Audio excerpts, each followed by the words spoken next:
புரிஞ்சுங்களா? இவளும் சொன்னா 5000 மாவட்டத்தில் சொன்னாப்புல இப்படிலாம் பண்ணக்கூடாது. கட்சிக்காரன் அம்மா கூப்பிடுறாங்கல்ல, பேசுங்க, அமைதியா பேசுங்க. வசதி கிடையாது. மாசம் 1000 ரூபாய் பென்ஷன் வருது. மாவட்டத்துக்கு தெரியும். குருசாமி அம்மா சொல்றது கேளுங்க, அமைதியா இருங்க. ஒரு கடை வைக்கிறதுக்கு ஏதாவது கட்சி கொடுக்கிறாரு.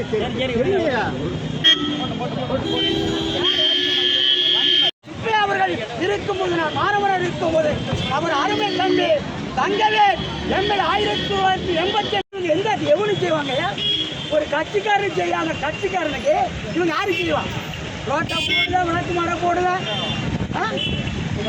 என் பேர் எஸ் குருசாமி பாண்டியன், பேச்சாளர், சங்கரங்கோயில் தாலுகா, வீடிருப்பு போஸ்ட், தென்காசி மாவட்டம். என்னை பொறுத்தளவில் நெல்லை என்ற தொல்லை கொள்கைக்காரன் செய்யாத அந்த கட்சி யாருக்கே செய்யும்?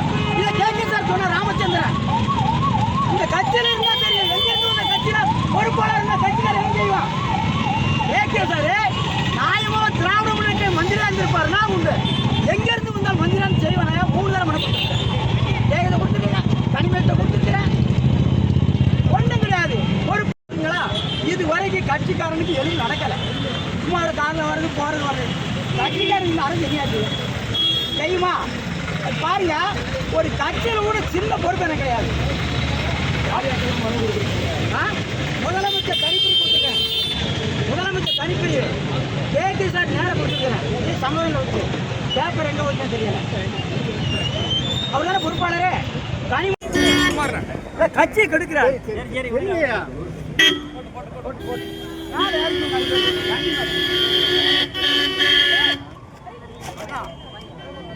இல்ல அம்மா இருக்கிறேன்.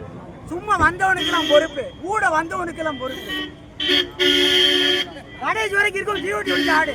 இவர் மனுஷான் ஏசிக்காரர் உழைச்சவங்கள சக்கரை வச்சுட்டு போக வேண்டியதான். இடையில வந்தவனுக்கெல்லாம் பொறுப்பு. எப்படி இந்த கட்சியை கெடுக்கிறதே கூட வந்த எதிரொலி வந்த நுழைவாயு இந்த கட்சியை கெடுக்க போறாங்க.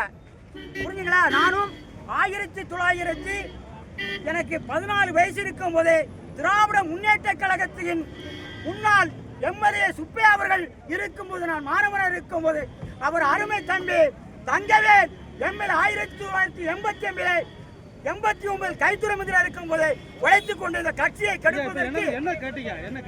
நான் ஒரு தொழில் வைக்கணும், ஒரு லோன் ஒன்று கேட்டேன்.